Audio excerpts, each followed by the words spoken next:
Why is God a man and not a woman? This is interesting. Let's get into this. Okay, so the Bible's pretty clear that Jesus is a man, right? But I think you're talking about the Father and the Spirit. So why does God reveal himself as a father? Well, it's very clear that God is spirit. It says in John chapter 4 that God is spirit and we must worship him in spirit and truth. And then it also says in the book of Numbers that God is not a man that he should lie. So God is outside of our human gender.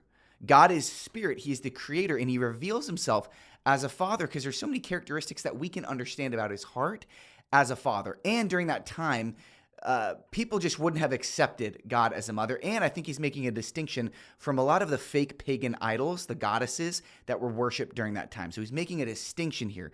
But it is also very clear to note that Jesus is a man, but God is revealing himself through masculine qualities, but also through feminine qualities as well. And he doesn't just describe his heart as a man or his essence as a man.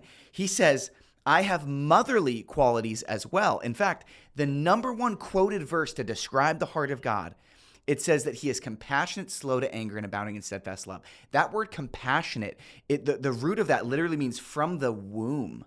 So it's like the picture of a mother holding her baby. That's his compassion towards us. And then he also says, Jesus says, how I've longed to gather you, Jerusalem, like a mother hen gathered her chicks. So yes, let's not get it twisted. Jesus is a man.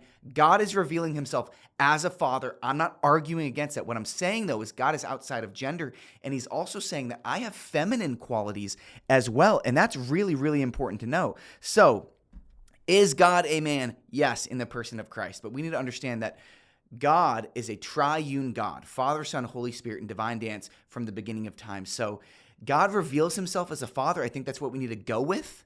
In the Spirit, it doesn't really give a ton of different language around that, but it also is very clear that God has feminine characteristics as well. He has fatherly love and he has motherly love as well. And when you open the scriptures, that becomes pretty clear. And so I would love for you to study the Bible with me. I send out a free daily devotional every single morning. Check it out because nuanced topics like this, they're interesting, but they're also really important.